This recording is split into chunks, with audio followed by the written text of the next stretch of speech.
Y bueno, para empezar, lo primero que vamos a hacer es definir lo que es filogenia. Es el estudio del origen, formación y el desarrollo evolutivo general de una especie biológica. Es el estudio de cómo se desarrollaron determinadas características, determinadas estructuras a lo largo de la evolución y cuáles son también las características compartidas de determinada estructura. En este caso, como nosotros estamos estudiando el sistema nervioso, vamos a ver cuál fue la evolución del sistema nervioso a lo largo de la evolución de las especies y vamos a ir viendo cuáles son las características que se comparten entre los distintos tipos de especies. Esto es importante estudiar la filogenia porque las investigaciones que comparan la conducta y la estructura de las especies en relación con su filogenia se aplican de muchas formas a la comprensión de las bases biológicas de la conducta y a la mejora de la salud y el bienestar de los seres humanos y también de otras especies animales, ¿sí?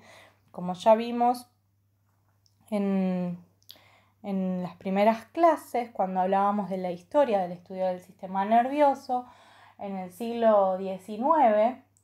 en el 1800, hubo un descubrimiento importante que fue la teoría de la evolución por Charles Darwin, que hizo que a partir de ese momento podamos comprender que hay ciertas características de la conducta que pueden haber evolucionado a través de las distintas especies. Es decir, que hay características de nuestra conducta que no son propiamente humanas y que pueden explicarse en el estudio de modelos de otro tipo de animales no humanos. Entonces,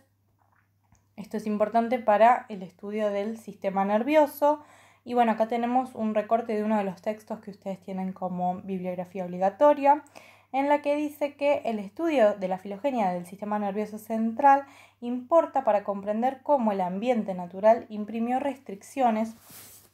a las posibilidades de estructuración y funcionamiento del sistema nervioso y cómo a través de la presión por la selección natural fueron conformándose las ventajas adaptativas del sistema nervioso y los sistemas nerviosos que siguieron desarrollándose fueron justamente los que mejor se adaptaron a las condiciones ambientales. ¿Sí? Como dice en el fragmento que tienen ahí, de acuerdo a las diferentes modalidades de control de las funciones corporales y a las formas especiales de comportamiento que las distintas especies exhibieron a lo largo de la evolución. Este es un punto en el que en esta clase vamos a hacer mucho hincapié y mucho foco, que es justamente que las características propias de cada especie fueron generando distintos mecanismos de adaptación, de supervivencia, que correlacionan, que generaron distintos cambios en estructuras del sistema nervioso. ¿Sí? Es decir, que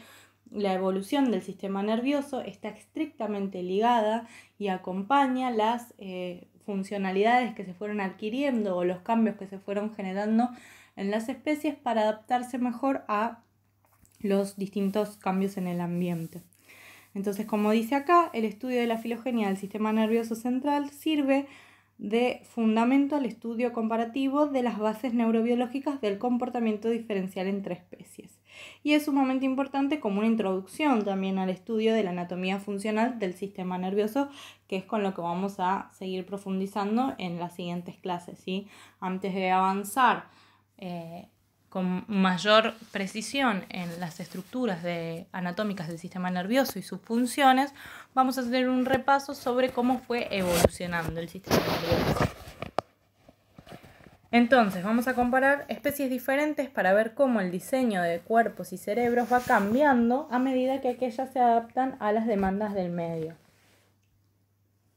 Bueno, acá tenemos un resumen de los principales puntos sobre los que se basó la teoría de la evolución de Charles Darwin, que en las observaciones que él hizo, que fueron publicadas en primer lugar en su libro más famoso, que fue El origen de las especies, pero después hubo otros también muy interesantes, como por ejemplo El origen de las emociones. Hay un libro que escribió Darwin que habla de cómo las distintas emociones se conservan también en la evolución y que determinados rasgos, determinadas características fisiológicas como músculos que se activan o activaciones de determinados órganos frente a distintas emociones, como puede ser el miedo o la ira se conservan a través de la evolución en muchos mamíferos, por ejemplo, ¿sí? Que son características que no son propiamente humanas, como por ejemplo la agitación, las palpitaciones, la hiperventilación propias de lo que es el miedo o una respuesta de ansiedad. Se ve en un montón de mamíferos, no solamente en los seres humanos, y de hecho se activan áreas cerebrales homólogas o parecidas, semejantes en distintos mamíferos. Por eso, de nuevo, justificamos que se pueden estudiar estos rasgos conductuales, como pueden ser las bases biológicas de la ansiedad, en modelos animales no humanos, como por ejemplo, clásicamente se estudia en las ratas o en los ratones. Entonces, para resumir, desde las observaciones de las que partió Charles Darwin, las conclusiones a las que él había llegado eran que los individuos de una especie determinada no son todos idénticos y que hay variaciones que se van generando entre los individuos de la misma especie que, si se adaptan mejor a los cambios del ambiente, pueden llegar a ser heredados, ¿sí? Que hay variaciones que genera un individuo durante su vida que pueden pasar a la próxima generación. Y como no toda la descendencia sobrevive, sino que van a sobrevivir justamente los que mejor se adapten a los cambios del ambiente, las variaciones entre los individuos van a afectar a las probabilidades de que sobrevivan y se reproduzcan. ¿Qué quiere decir esto? Quiere decir que justamente los que van a sobrevivir van a ser aquellos que tuvieron una variación a lo largo de su historia, de su ontogenia, que generó un cambio para adaptarse mejor al ambiente, y que esta variación que se va a pasar por herencia a la próxima generación va a hacer que solamente aquellos descendientes que hayan heredado esa variación que le permitió sobrevivir al medio ambiente mejor van a ser los que perduren en el tiempo, ¿sí? Y así es como se da la selección natural que explicó Charles Darwin. Entonces, cada especie está bastante ocupada en satisfacer sus necesidades de supervivencia, que incluyen constantemente un intercambio activo con el entorno. Y como dijimos al principio, muchas veces esta adaptación a un determinado cambio en un hábitat ecológico, a un determinado cambio en el ambiente o a la aparición de un nuevo predador, una nueva amenaza, puede estar relacionada con diferencias en la estructura cerebral, es decir, que genera directamente cambios en el sistema nervioso. Bien, y esta es una frase sobre la que vamos a volver bastante y que es importante que les quede del texto que tienen como bibliografía obligatoria, que dice que el tamaño relativo de una región cerebral es un buen indicador de la importancia de la función de esa región en las adaptaciones de la especie. ¿Qué es lo que quiere decir? Quiere decir que justamente las estructuras cerebrales nos pueden dar una indicación, nos pueden mostrar de qué manera una determinada función es importante para la especie. Porque si para una determinada especie es importante tener muy desarrollado el sistema visual, seguramente esa estructura cerebral que esté asociada al procesamiento visual va a estar mucho más desarrollada, va a haber mucha mayor superficie de su cerebro, de su encéfalo, de su sistema nervioso central, que esté destinada a esa función, que en este caso dijimos el sistema visual, que es importante. Por ejemplo, en la foto tenemos una especie de un ave, que en el caso de las aves es muy importante lo que es la visión, sobre todo porque tienen que buscar la comida desde una distancia bastante grande y poder encontrar, por ejemplo, determinados insectos o determinadas plantas que necesitan para comer, las tienen que poder buscar desde una visión en la que hay mucho ruido, por decir de una manera, ¿sí? Al verlo desde tan lejos, tienen un montón de cosas en el ambiente que les van apareciendo, además de los insectos que necesitan, por lo cual tienen que tener una gran precisión en la visión para poder justamente encontrar su comida. Como buscar la comida es una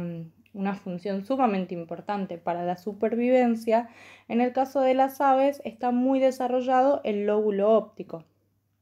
¿Sí? Como podemos ver, el cerebro es lo que está de color violeta y el lóbulo óptico tienen una región especial que es la que está de color verde, que es gran parte del cerebro de las aves, ¿sí? Si bien nosotros también tenemos muy desarrollado, de hecho tenemos una corteza visual primaria,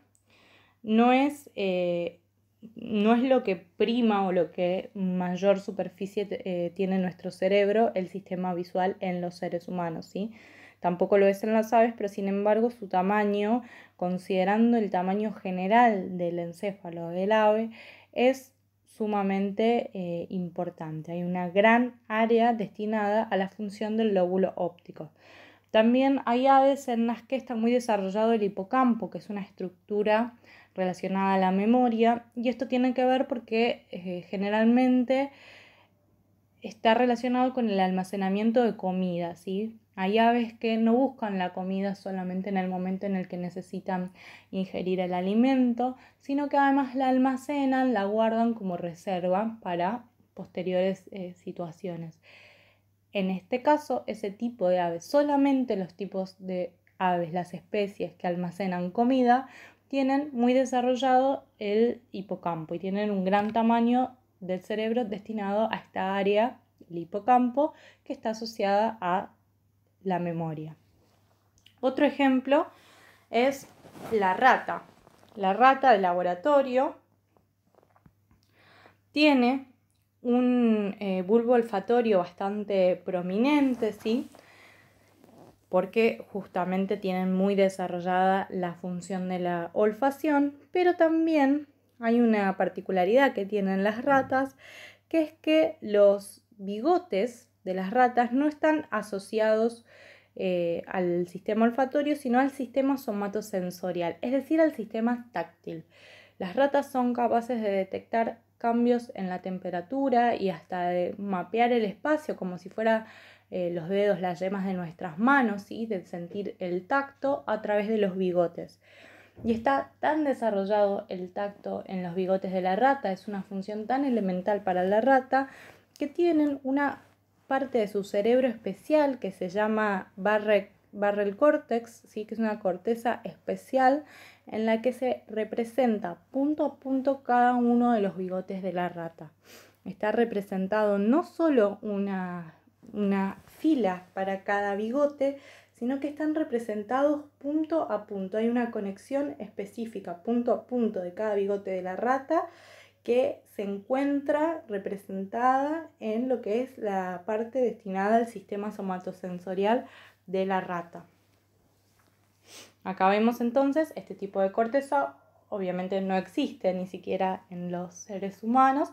y es un buen ejemplo de cómo el tamaño relativo de una región cerebral indica la importancia de la función para esa especie, para la adaptación de esa especie, ya que nosotros no tenemos esa particularidad, no tenemos bigotes que formen parte de nuestro sistema somatosensorial y por ende no existe ese tipo de corteza en nuestro cerebro. Y hay otro ejemplo que tienen ustedes en el texto, que es la diferencia que hace entre el mapache y el coatí. El mapache y el coatí, que tienen un aspecto bastante similar, son de familias evolutivas parecidas, es decir, son de la misma familia. Los dos pertenecen a la familia de los prosiónidos, pero sin embargo se diferencian en que en el caso del coatí usa el olfato tanto como el tacto, es decir, que es muy bueno tanto en la olfacción como en su sistema somatosensorial, pero el mapache, en cambio, usa más el tacto que el olfato. Y en este caso lo que tenemos es una representación cortical de cómo en el caso del coatí tiene una representación cortical tanto del olfato como del tacto, ¿sí?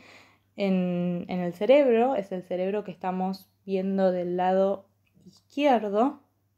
y el cerebro que está del lado derecho es el cerebro del mapache, que usa más el tacto que el olfato, entonces tiene representado solamente una mayor proporción para lo que es el tacto, pero no así para el olfato, ¿sí?